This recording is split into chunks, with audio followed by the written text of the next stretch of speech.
The solar industry has a really long history of ups and downs. The technology has been politicized for almost its entire existence, and with new administration changes, policy changes, incentive changes, the up and down has led many in the solar industry to refer to it as the solar coaster. So with the looming expiration of the federal tax credit thanks to H.R. 1, the One Big Beautiful Bill, can feel like we're about to enter a big downswing. And you've got some people on YouTube even, who are saying that solar is doomed. And the reality is the numbers show that that couldn't be further from the truth.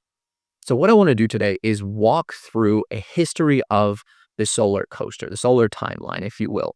So we can look at what was happening during those times, what changed, and what do the numbers actually show.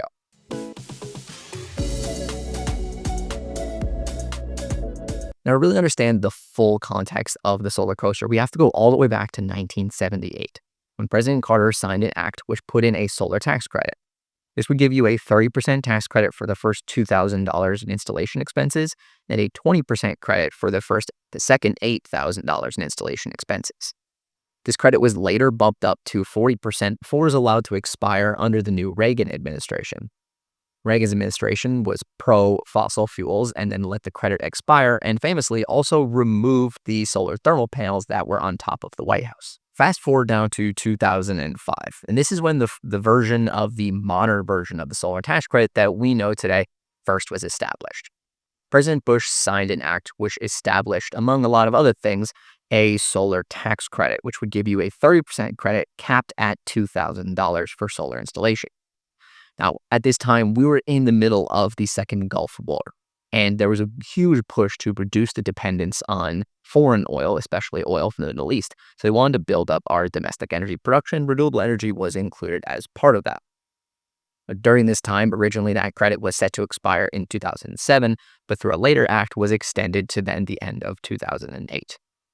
And the numbers show us in this time that in 2005, the U.S. residential sector installed about 27 megawatts worth of solar energy.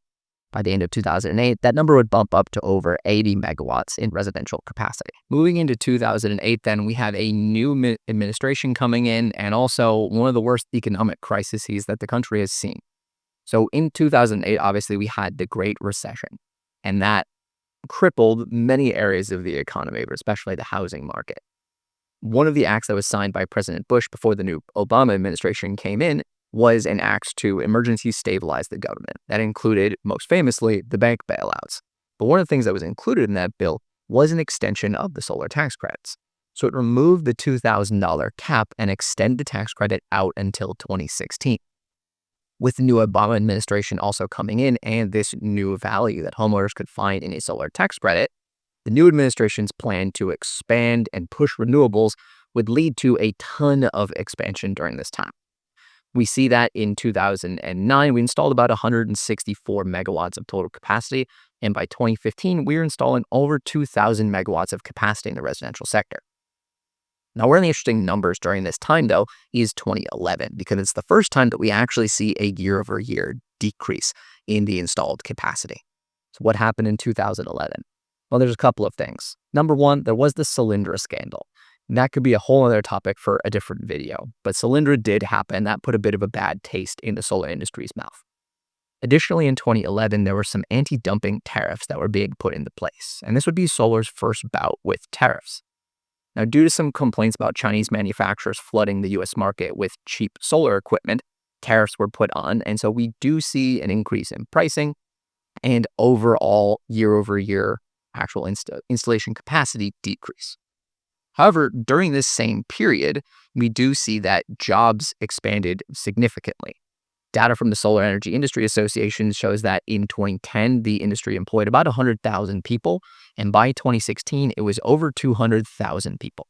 So while solar did have that blip in 2011, it did continue to grow out of that and expand significantly from that. 2016 marks a really important year in the solar coaster timeline because it's actually one of the first times that we see a step-down program.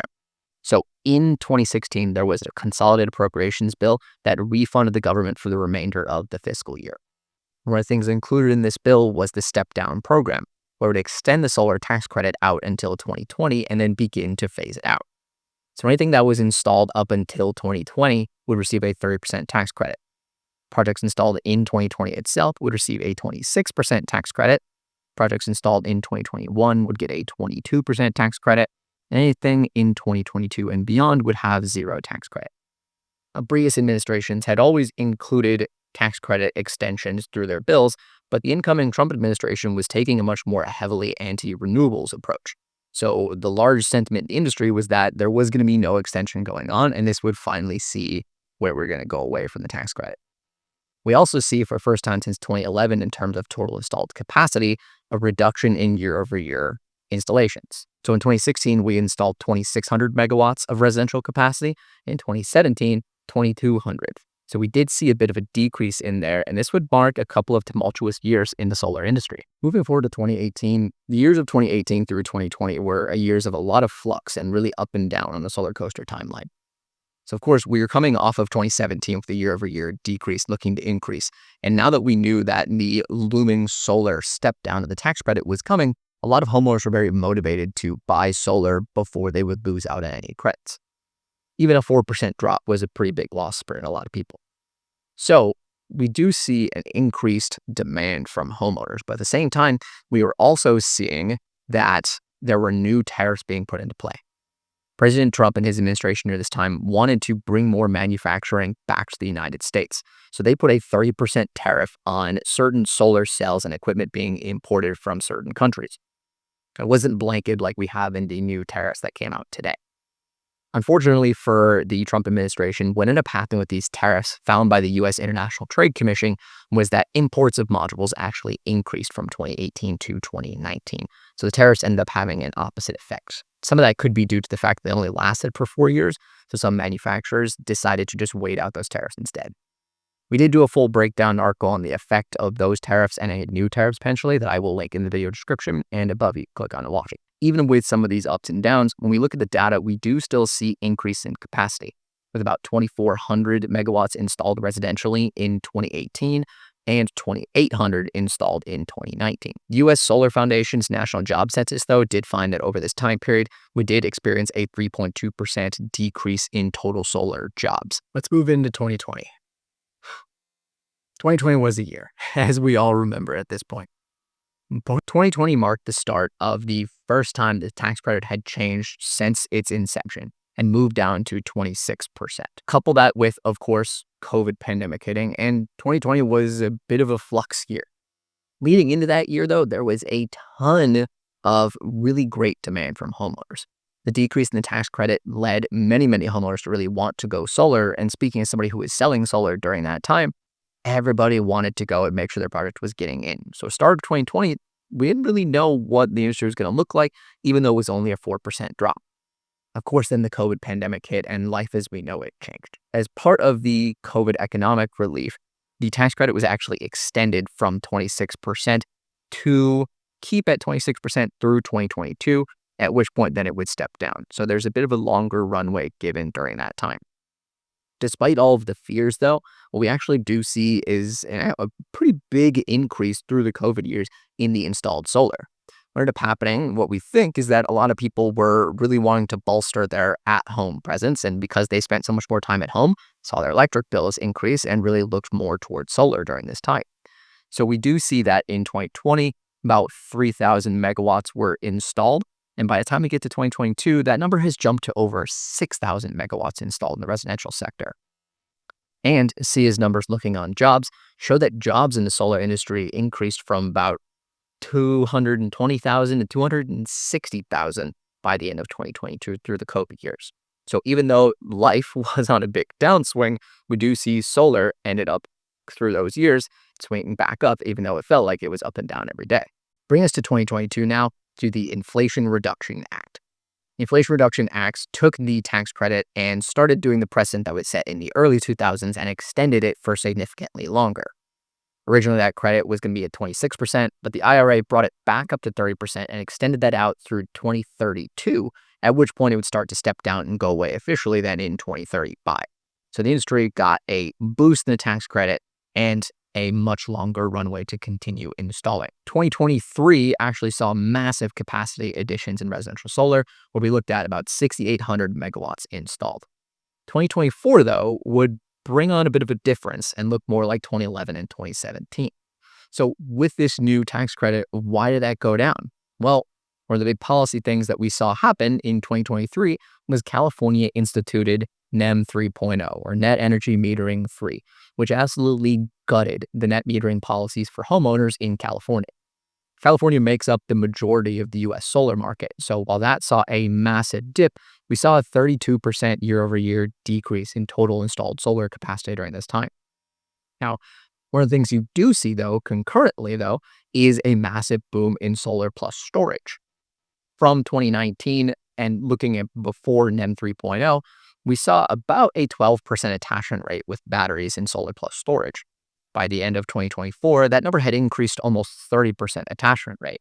So the net metering policies, while they did really decrease how much solar is being installed, battery boom really started at that point. Jobs, however, even regardless of the decrease in capacity residentially, continued to increase, with by 2024, the industry employing more than 280,000 people. This brings us to the present day in 2025 with HR 1, the One Big Beautiful Bill. Talk to us about this a bunch. I'll link the video above and in the video description so you can talk about it and see it. But HR 1 sets the tax credit to, rather than expire in 2032 like the IRA set, to end right at the end of 2025. So any project that will now owned projects be installed after December 31st, 2025 will no longer be eligible to take that tax credit. PPAs leased in commercial systems have a slightly longer runway going out to 2027, but we're still going away much sooner than we had previously thought. And this has led many people to believe, the solar industry, what's going to happen? This might be a big downswing. But as you've probably seen through this entire timeline on the solar coaster, the data is showing us a very different story. So what does this mean for the future of solar? Well, we'll put up the graphic on the screen here for all the data that we talked about today, and we pulled that data from Statista and SIA, and I'll put those links down below so you can see them and read them for yourself. But what we see in terms of total installed capacity and in jobs and renewables is that even through some of the ups and downs, the tariffs, the administration changes, the policy, the general sentiment, solar continues to build. Even in 2011, 2017, when we saw decreases year over year, the industry adapted, innovated, and continued to grow in those subsequent years, adding jobs and adding total installed capacity. This video and timeline doesn't even look at commercial capacity, which has been growing like insane numbers. So what does this mean for the history or for the future of solar? Well, while the tax credit going away is obviously a big loss, right? I'm not going to sugarcoat that. The industry will see some losses, right? We saw with other tariffs that there were now decreases in jobs, and tax credit going away will certainly affect some of that. But what the data really shows us is that solar still makes sense. It's still the lowest cost form of energy. It's easy to deploy and will continue to be a leader in especially on-site generated solar energy, whether that's for residential systems or even commercial systems as well. It may look a little bit different in the coming years, but the industry will continue to adapt, continue to innovate, and be there. Solar companies that are going to find success are even the ones that are going to diversify so they can add value to their homes, their homeowners, and their customers. They're also going to be the ones who really do learn to adapt, whether that's through their business practices and embracing operational excellence and doing all of the little things well to create a great customer experience, or through finding more creative ways to get people going solar. For example, solar financing has been a place where people have really looked at some negatives, especially with dealer fees, that may need to change with no dealer fee options coming through, or even pushing towards maybe local options like credit unions. At the end of the day, I have the full confidence that the solar will continue to be an adaptable and innovative industry and find ways to continue to grow, because that's what we've done for the last 20 years. Thanks for taking this look on the solar timeline with us. Would love to hear your thoughts in the comments. But if you found this video helpful, make sure you like the video and subscribe to the channel. Hopefully you learned something, and we'll catch you in the next video.